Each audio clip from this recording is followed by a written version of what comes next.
আসসালামু আলাইকুম। কেবল এই এসএসসি শেষ হইলো, এইচএসসিতে উঠবা এই সময় মনের মধ্যে একটা প্রশ্ন খুব জাগে রেজাল্ট দেওয়ার আগে বা পরে যে ভাই আমি কি সায়েন্সে থাকবো না আর্টসে থাকবো না কমার্সে যাব, সায়েন্স থেকে সুইচ করব কি না, এই চিন্তাটা সবচেয়ে বেশি মানুষজনের মধ্যে আসে। অনলাইনে প্রচুর মানুষজন প্রচুর কথা বলে, অনেকে বলে রেজাল্ট খারাপ হইলেই চলে যাও, অনেকে বলে পয়েন্ট কম হইলেই চলে যাও, এবং তোমার মনে শুধু প্রশ্ন জাগে আর জাগে। তার উপরে আরও ঝামেলা হয় বাংলাদেশের অবস্থা। বাংলাদেশের মানুষজন আর্টস কমার্সের পোলাপানকে মানুষই মনে করে না, তোমার মনে আরও চিন্তা বাড়ে, কিন্তু আবার সায়েন্সও ভালো লাগে না। সো আজকের এই ভিডিওতে আমি তোমার সাথে কিছু গ্রাউন্ড রিয়ালিটি শেয়ার করব যে তোমার আসলে সায়েন্সে থাকা উচিত, আর্টসে থাকা উচিত, নাকি কমার্সে যাওয়া উচিত, কোনটাতে যাওয়া উচিত, পড়াশোনা কেমন, কী টাইপের কোশ্চেন হয়, অ্যাডমিশনের অপরচুনিটি কেমন, ফিউচারে ক্যারিয়ার অপরচুনিটি কেমন, সব কিছু। যদিও তুমি ছোট মানুষ, বাট এগুলো জানতে হবে, নাহলে ধাম করে সুইচ করবা, পরে মারা খায় যায়, ভূত হয়ে যাবা। এই ভিডিওটা রেজাল্টের আগেই দিচ্ছি, কারণ এই চিন্তাটা এখনই করতে হবে, কারণ আগামী 1 জুলাইতে আমরা এইচএসসি 28 একাডেমিক অ্যাডমিশন ওয়েবিনার করতেছি, যেখানে পুরো এইচএসসি লাইফের পড়াশোনা একদিনে আমরা শুরু করব। সো যারা এখনও জয়েন হও নাই, আমাদের ফেসবুক গ্রুপের একটা লিঙ্ক দেওয়া আছে ডেসক্রিপশনে, এই যে এই ফেসবুক গ্রুপটাতে জয়েন হবা এখানে। হ্যাঁ, এই ফেসবুক গ্রুপটাতে জয়েন হবে, এখানে আমরা ওয়েবিনার করবো। অলরেডি 28,000 পোলাপান যুক্ত আছে। ইট ইজ কমপ্লিটলি ফ্রি, এবং একটা গুগল ফর্ম দেওয়া আছে আমাদের ওয়েবিনারের প্রি বুকিংয়ের জন্য। এটাও ফিল আপ করে ফেলবা, নোটিফিকেশন পাবা, ডিসকাউন্ট পাবা, ঠিক আছে? সো আমরা চলো শুরু করি। ওকে, সো আমাদেরকে প্রথমে যেটা সমাজে প্রচলিত কথা, যে পয়েন্ট কম পাইলে যে ভাইয়া আমি 4 পয়েন্ট পাচ্ছি, হ্যাঁ 4 পয়েন্টের নিচে পাচ্ছি, বা 4 পয়েন্ট থেকে 5 পয়েন্ট পাচ্ছি, আমার কি আর্টসে বা কমার্সে সুইচ করা উচিত কিনা। প্রথমত তুমি যদি পয়েন্ট দেখে আর্টস কমার্সে যাও বাবা, তাহলে এবারও তোমার পয়েন্টটা আরও কম আসবে। এবার তো তাও মোটামুটি আসছে, পরের বার পয়েন্টটা আরও অনেক কম আসবে।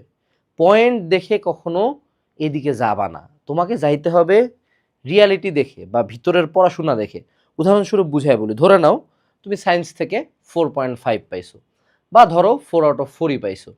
ঘটনাটা কি হয়েছে যে তুমি কেমিস্ট্রি খুব একটা পারো নাই, পড়োও নাই, ভালো টিচারও ছিল না, এবং তোমার পুরা পড়ার স্ট্র্যাটেজি কেমিস্ট্রিটার ভুল ছিল। এখন তোমার কিন্তু ম্যাথ খুব একটা ভাল লাগে না, তোমার বায়োলজি খুব ভাল লাগে, মুখস্থ টাইপের জিনিসপাতি ভাল লাগে। এখন তুমি মনে করো আগবারায় চলে গেলা কমার্সে, তুমি ভাবলো যে আরে কমার্স ফির কি জিনিস, এটাই তো সোজা। পরে যায় দেখলা অ্যাকাউন্টিং খোলার পরে যে অ্যাকাউন্টিংয়ের 4টি বই, ফার্স্ট পেপারেরও নাকি 2টা পার্ট, সেকেন্ড পেপারেরও নাকি 2টা পার্ট, আর 4টি বই ম্যাথ দিয়ে ভরা, ম্যাথ আর ম্যাথ, এবং এক একটা ম্যাথ 2-3 পেজ করে। তখন কিন্তু মামা মারা, পুরাই মারা। সো পয়েন্টের উপর বেসিস করে কখনো গ্রুপ চেঞ্জ করবা না। গ্রুপ চেঞ্জ কখনোই পয়েন্টের উপর না। হ্যাঁ, ইট ক্যান বি সেড যে হ্যাঁ ভাইয়া 4-এর নিচে পাইছি, বিলো 4, মানে বুঝাই যাচ্ছে যে আমার বুঝাবুঝির দক্ষতা খুব খারাপ। সেটা তুমি বলতে পারো, একটা মোটামুটি জেনারেল স্টেটমেন্ট দেওয়া যাইতে পারে যে পয়েন্ট কম হওয়ার কারণে আমি গ্রুপ চেঞ্জ করলাম। But this is not the practice. তুমি যখন পয়েন্ট কম, তখন তোমাকে আগে পয়েন্ট কমের রিজনটা খুঁজে বের করো। এই যে তুমি এসএসসিতে এত খারাপ করলা, এটা কি রিজন আসলে? তুমি কি তোমার ফিজিক্স কেমিস্ট্রি ম্যাথ বায়োলজি ভালো লাগে নাই, বা এই যে physics specifically you have to think about 2 subjects, physics and chemistry, এই দুইটা হলো ম্যান্ডেটরি ফিউচারেও। ম্যাথ আর বায়োলজি সুইচ করা যায়, 4th সাবজেক্ট মেইন সাবজেক্ট করা যায়। এই দুইটার মধ্যে কি এমন হয়েছে যে এই দুইটা তোমার একান্তই ভালো লাগে না, বুঝোও না? মানে এক হলো বুঝি না, 2 হলো ভালো লাগে না। এই দুইটা ওয়ার্ড ইউজ করবা। নট পারি না, পারি না কোনো ওয়ার্ড না। তুমি যদি ভালো মতো পড়তা, প্র্যাকটিস করতে, ঠিকই পারতা। বুঝি না, ভালো লাগে না, যদি এই অবস্থা হয় সাবজেক্টগুলো যে ভাই সায়েন্সেরগুলো ভালোই লাগে না, অনেক কষ্ট করে ক্লাস 8 থেকে পড়ছি, কোনো রকম টিটিপি পাবলিক আমি টাইনা টুইনা পাস, তাইলে এটা যদি তোমার রেজাল্ট খারাপের রিজন হয়, তাইলে দেন ইউ ক্যান সুইচ। কোনটাতে সুইচ করবে সেটা পরে আসতেছি। কিন্তু তোমার যদি অবস্থা এরকম হয় যে রেজাল্ট খারাপের একমাত্র রিজন হলো যে ভাইয়া আমি দিয়েছি হলো ইচ্ছা মতো ফাঁকি, এবং আমি লাস্ট শট এবং ব্যাক শট ক্লাসের উপর ডিপেন্ডেন্ট ছিলাম। পরীক্ষার আগের রাতে ভাইয়া ক্লাস আপলোড দিছে, আমি 1.2 মিলিয়ন ভিউজ দিয়ে দিছি ভাইয়াকে, কিন্তু পরীক্ষার হলে আমি কমন ঠিকই পাইছি, কিন্তু লিখতে পারি নাই। যদি তোমার এসএসসি রেজাল্ট খারাপ করার রিজন হয় যে তুমি এসএসসি লাইফে পড়ো নাই, তাহলে তুমি এইচএসসি লাইফে আর্টসেও যাও, কমার্সেও যাও, জিনেই যাবা, তোমার ঘটনা সেম ঘটবে, এক ফোঁটাও চেঞ্জেস হবে না। সো তখন আসলে সুইচ করাটা জাস্টিফাইড না, এটা হলো কথা। অর্থাৎ সুইচ তখনই করা যাবে যখন আমার পয়েন্ট কমের রিজন ভালো লাগে না বা বুঝি না। সেকেন্ড যে ক্যাটাগরিটা, দেখো টেল মি দ্য ট্রুথ, যে তুমি আমাকে একটা সত্য কথা বলো। ওই যে বললাম আসলে কি কারণে রেজাল্টটা খারাপ করছো বাবা, এটা আমাকে একটু সত্য কথা বলো। এটা রিজন কি ভালো লাগে না, বুঝি না, কোশ্চেনটা একটু কঠিন ছিল, টিচারটা একটু খারাপ ছিল, নাকি আমি পড়িই নাই। ওকে, এরপরে 3 নম্বর পয়েন্টে আসো। যদি তুমি সায়েন্সে থাকো, ধরো তোমার, আমি এবার 2টা সাবজেক্ট নিয়ে কথা বলি, বায়োলজি আর ম্যাথ এইচএসসিতে। হ্যাঁ, এই 2টা সাবজেক্টের মধ্যে কোনটা মেইন সাবজেক্ট নিবা, কোনটা ফোর্থ সাবজেক্ট নিবে, এটাও একটা ম্যাটার করে। অনেকে বলবে যারা বুয়েটে পড়বে তাদের ম্যাথ মেইন সাবজেক্ট, আমি বুয়েটে পড়ছি, আমার বায়োলজি মেইন সাবজেক্ট। আবার অনেকে বলবে যারা মেডিকেলে পড়বে তাদের বায়োলজি মেইন সাবজেক্ট। নো, খুব সিম্পল অ্যান্সার, এই 2টার মধ্যে তোমার কোনটা বেশি পারো, ভালো লাগে, সেটা মেইন সাবজেক্ট। অর্থাৎ আমার ক্ষেত্রে বায়োলজি মুখস্থ বেশি পারতাম, ওই জন্য আমার বায়োলজি মেইন সাবজেক্ট। কারণ কি, মেইন সাবজেক্টে নাম্বার যোগ হয়, ফোর্থ সাবজেক্টে ফেল করলেও সমস্যা নেই। সো সাপোজ তুমি ম্যাথ খুব কমই পারো, ম্যাথকে ফোর্থ বানায় দাও, ফেল করো, সমস্যা কোথায়, দাগা বানা। তুমি ধরো ঢাকা ভার্সিটিতে ম্যাথ দাগা পাই না, মেজরিটি বিশ্ববিদ্যালয় ভর্তি পরীক্ষার সামনে, তুমি ধরো সায়েন্সে আছো, তুমি বায়োলজি ফোর্থ সাবজেক্ট, তোমার বায়োলজি দাগাইতে হবে না, বায়োলজির বদলে বাংলা ইংলিশ দাগাবা। So there are tips and tricks, but main subject fourth subject নিয়ে একটা কনফিউশন ক্লিয়ার করলাম। এটা কখনো কোনো ভার্সিটি বা অ্যাডমিশনে কোথাও লেখা থাকে না। সিম্পলি যেটা বেশি পারবা সেটা মেইন, যেটা কম পারবা সেটা ফোর্থ। এরপরে আসো রিয়ালিটি অফ এইচএসসি সিলেবাস। এখন আমরা এই 3টার মধ্যে কম্প্যারিজন করব যে আসলে সায়েন্সে কীরকম পড়াশোনা, আর্টসে কীরকম পড়াশোনা, কমার্সে কীরকম পড়াশোনা। বাই দা ওয়ে, তোমার যদি কেবল এসএসসি পরীক্ষা শেষ হয়ে থাকে এবং তুমি যদি এখনও এই প্রথমে বলার পরে যদি এই গ্রুপটাতে জয়েন না দিয়ে থাকো, তাহলে বাবা মারা খাবা। আমি তোমাকে এখানে 1 জুলাইতে পুরা এইচএসসি লাইফে সায়েন্স, আর্টস, কমার্স সবার একাডেমিক থেকে অ্যাডমিশন পর্যন্ত কেমনে পড়তে হয়, কি করতে হয়, কোন বই করতে হয়, সব কিছু এখানে একটা ওয়েবিনার হবে 1 জুলাইতে, সব বলে দিব। আর তুমি অনলাইনে 14 জায়গায় ভর্তি তোমার হইতে হবে না, এক একাডেমিক টু অ্যাডমিশন কোর্সে ভর্তি হলে হবে। এটার প্রি বুকিং লিঙ্ক আছে এবং ওয়েবিনারের আগেও কিন্তু তোমাকে এসএমএস পাঠানো হবে। সো এই ফেসবুক গ্রুপটাতে জয়েন দেওয়ার সাথে সাথে একটা ফেসবুকের সাথে একটা গুগল ফর্ম দেওয়া আছে, এই গুগল ফর্মটা ফিল আপ করে ফেলবা। ঠিক আছে, এই 2টা কাজ অবশ্যই এখনই করে ফেলো। এখন আসি যে সায়েন্স, আর্টস, কমার্সের মধ্যে আমরা চলো কম্প্যারিজন করি। সায়েন্সের সাবজেক্ট হলো ফিজিক্স, কেমিস্ট্রি, ম্যাথ, বায়োলজি।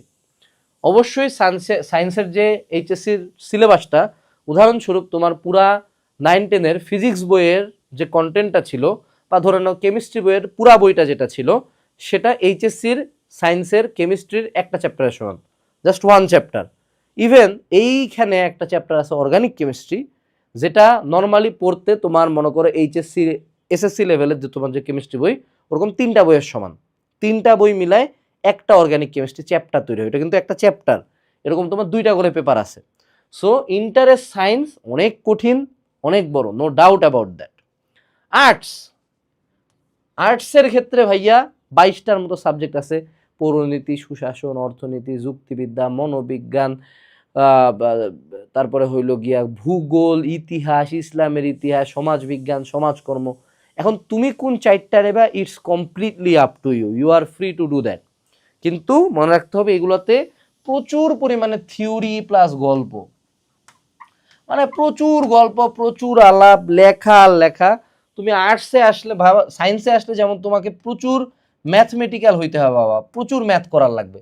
মানে তোমার যদি ম্যাথে কোনো প্রকার দুর্বলতা থাকে, অ্যানালিটিক্যাল ম্যাথ স্পেসিফিক্যালি কঠিন ম্যাথ, তাহলে বাবা সায়েন্সে ঝামেলা আছে, তোমার বিপদ আছে। কিন্তু এই জায়গায় তোমার প্রচুর পরিমাণে আর্টসে আসলে প্রচুর পরিমাণে মুখস্থর ইচ্ছা থাকতে হবে, নাইলে দাদা মারা, পুরা ধ্বংস। আর্টসে যদি মুখস্থ করিবার না পাও, যদি মনে করো আগে বায়োলজি কম পারতা তারপর আর্টসে গেছো, তাইলে দাদা লাল সালাম হয়ে যাবে। হ্যাঁ, আর কমার্সের ক্ষেত্রে অ্যাকাউন্টিং টোটালটাই ম্যাথ, এবং ম্যাথগুলা বিশাল বড় বড় ছকালা ম্যাথ। ফাইন্যান্সের ফার্স্ট পেপারটা পুরাটা ম্যাথ, মানে ফাইন্যান্সও ম্যাথ, অ্যাকাউন্টিংয়ের ম্যাথ হলো ছকালা ম্যাথ, বুঝবা পরে যখন একটু ক্লাসে উঠবা বুঝবা। আর ফাইন্যান্স হলো সূত্রওয়ালা ম্যাথ। এর মধ্যে ম্যানেজমেন্ট আর মার্কেটিং হলো থিওরি মুখস্থ টাইপের। So accounting is just a mix, সিলেবাসটা কাইন্ড অফ একটু মিক্সড, এই 2টার একটু মিক্স। কিন্তু হ্যাঁ, অ্যাকাউন্টিংয়ের ম্যাথ আবার সায়েন্সের ম্যাথের ধারের কাছেও না।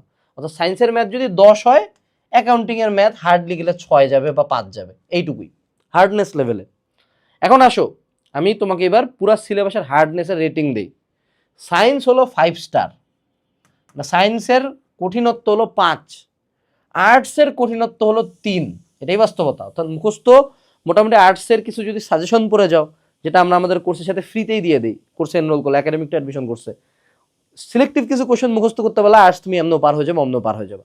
কমার্সের ক্ষেত্রে এটা 3.5 স্টার্স, অর্থাৎ দ্য টাফেস্ট কি সায়েন্স। আর্টস কমার্সের পোলামান চেতিও না, রিয়ালিটি এটাই। হ্যাঁ, সো 3.5 স্টার্স, হয়তো বা কিছু ক্ষেত্রে 4 স্টার্স দেওয়া যেতে পারে। হার্ডনেস লেভেল, যে কতটুকু কঠিন এখান থেকে পড়ে পাশ করা। এরপরে আসো আমাদের, বলো দেখি সায়েন্স আর্টস কমার্সের মধ্যে বাংলাদেশে সবচেয়ে বেশি স্টুডেন্ট কোথায়? সায়েন্সে না? হ্যাঁ, রং। সবচেয়ে বেশি স্টুডেন্ট আর্টসে। আর্টসে প্রায় 5 লাখ স্টুডেন্ট পড়ে, সায়েন্সে পড়ে 2.5 লাখ, অর্থাৎ আর্টসের অর্ধেক। কমার্সে পড়ে এটারও অর্ধেক, 1,25,000। ঠিক আছে? সো তুমি ভাবিও না যে আর্টস খুবই দুর্বল, আর্টসে প্রচুর মানুষ পড়ে, কিন্তু হ্যাঁ এদেরকে অনলাইনে অত অ্যাক্টিভ দেখা যায় না। এখন আসো অ্যাডমিশনে আসলে কি ঘটনা ঘটে, অ্যাডমিশনটাও বড় ফ্যাক্টর। মনে রাখতে হবে আমাদের সবচেয়ে বেশি সিট বাংলাদেশে আছে সায়েন্সের জন্য, নট গানা লাই। হ্যাঁ, আর্টসের জন্য সিট আছে, সেকেন্ড পজিশনে হলো আর্টস, আর সবচেয়ে কম সিট থাকে হলো কমার্স। কিন্তু সবচেয়ে কম সিট থাকলে কি হবে? হ্যাঁ, তো স্টুডেন্টই কম। স্টিল কমার্সের ক্ষেত্রে অপরচুনিটিস কম। যেমন সায়েন্সের ক্ষেত্রে আমি বলি ভার্সিটি ইউনিট আছে, মেডিকেল আছে, ইঞ্জিনিয়ারিং আছে, কৃষিগুচ্ছ আছে, এই 4টা স্পেশালি শুধু সায়েন্স। হ্যাঁ, বাকি প্রত্যেকটা বিশ্ববিদ্যালয়ের বি ইউনিট আছে, এটা যখন আর্টসে পড়বা তখন তুমি বি ইউনিটে এক্সাম দিবা, আবার সি ইউনিট আছে, এখানেও তুমি এক্সাম দিবা। সো এগুলা কিন্তু অপরচুনিটিস তুলনামূলক কম, তুলনামূলক একটু সিটটা কম। কিন্তু সায়েন্সে যেমন সিট বেশি, ঠিক তেমনি পাগলা কুত্তা লেভেলে কম্পিটিশন। এক ঢাবিতে মনে করো 84,000 পোলাপান পরীক্ষা দেয়, এক মেডিকেলে পরীক্ষা দেয় 1 লাখ, ওনের থেকে নেয় 4,000। আর মনে করো তোমার এখানে কমার্সে পরীক্ষা দিবে 15,000, নিবে ওখান থেকে মনে করো 700। সো মানে রেশিও করলে আলটিমেট গেমটা সেম, বাট অ্যাডমিশনের রিয়ালিটিও তোমাকে আমি বললাম। এরপরে আসো বাবা ক্যারিয়ার অপরচুনিটি নিয়ে একটু কথা বলি। যদিও তুমি ছোট মানুষ, পারলে তোমার গার্ডিয়ান বা বড় ভাইয়া আপুকে জিজ্ঞেস করবা। ক্যারিয়ার অপরচুনিটি হইলো তুমি সায়েন্স থেকে বের হয়েও 100% বেকার, তুমি আর্টস থেকে বের হয়ে 120% বেকার, তুমি কমার্স থেকে বের হয়েও 180% বেকার। বাংলাদেশে বেকারত্ব হলো বাস্তবতা। যে তোমাকে গপ্প দিবে যে সায়েন্স থেকে বের হয়ে চাকরি আর চাকরি, বুয়েট থেকে বের হয়েও চাকরি আর চাকরি, মানে বের হইলেই চাকরি নিয়ে বসে আছে, হ্যাঁ, এই ঘটনাটা পুরাটা রং। বাংলাদেশে চাকরির বাজার একদম ধ্বংস নিকৃষ্ট। অর্থাৎ তুমি অ্যাডমিশন টাইমে যতটুকু কম্পিটিশন পাবা, চাকরির বাজারে তার 100 গুণ বেশি, 1 গুণ 2 গুণ না, 100 গুণ বেশি কম্পিটিশন, 100x। ঠিক আছে? হ্যাঁ, এটা সত্য বিদেশে যাওয়ার জন্য সায়েন্স বেটার অপশন, এটাও সত্য সায়েন্সের চাকরি অবশ্যই নিঃসন্দেহে বাংলাদেশে এই 26 সালে আসে বেশি, এটা অস্বীকার করার কোনো উপায় নাই। হ্যাঁ, কিন্তু হ্যাঁ আর্টসের ক্ষেত্রে আমাদের গভর্নমেন্ট জবের ভালো অপরচুনিটিস আছে। মেজরিটি আর্টসের পোলাপান গভর্নমেন্ট জবে মোটামুটি এক্সেল করে, যদিও সায়েন্সের পোলাপান ধীরে ধীরে এখন এদিকে যাচ্ছে। হ্যাঁ, কিন্তু গভর্নমেন্ট জবের অপরচুনিটি আছে।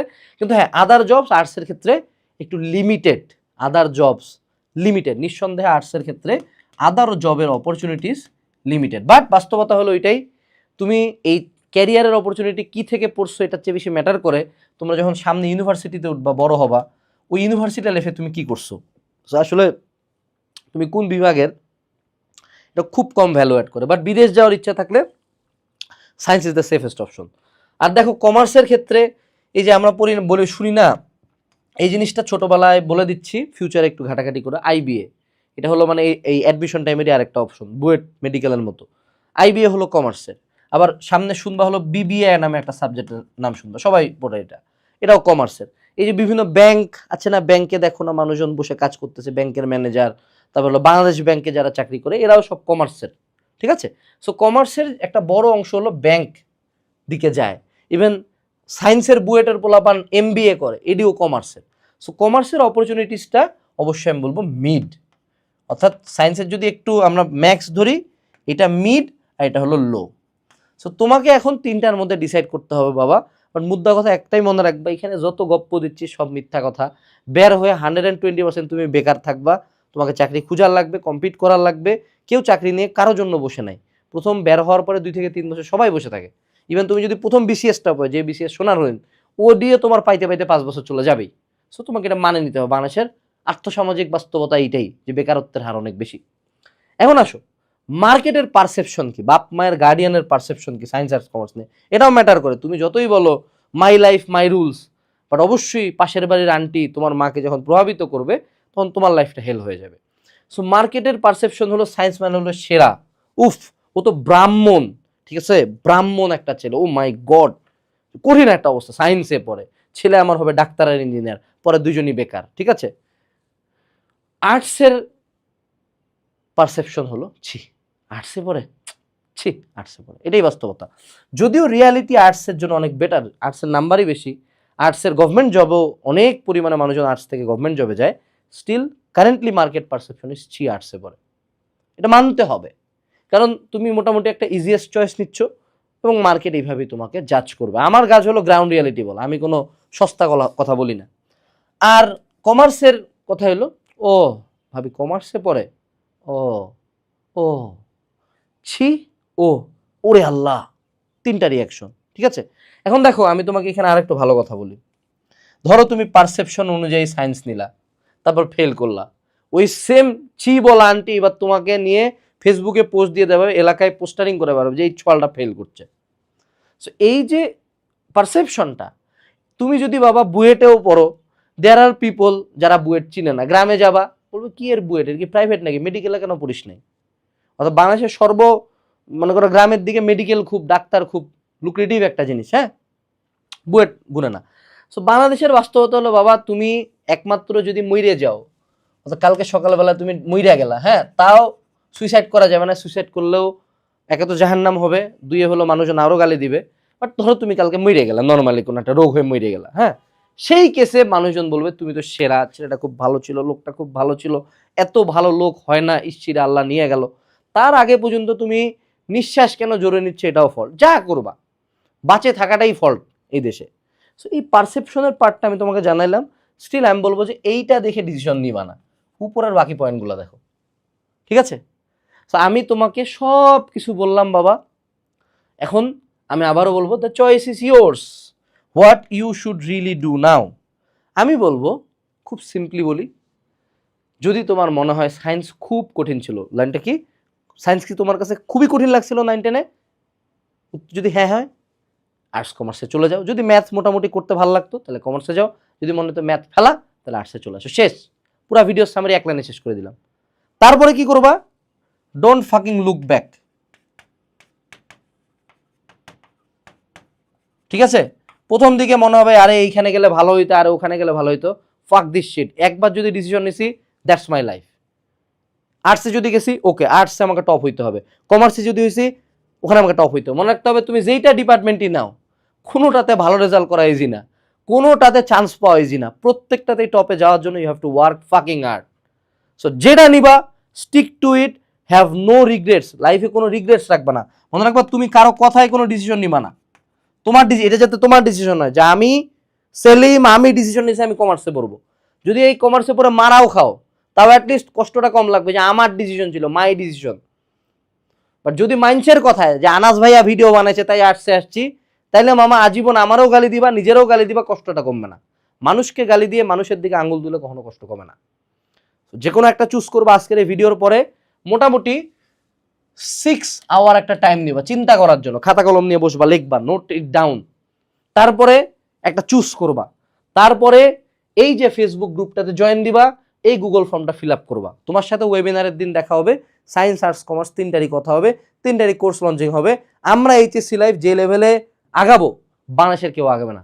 Best of luck, tata.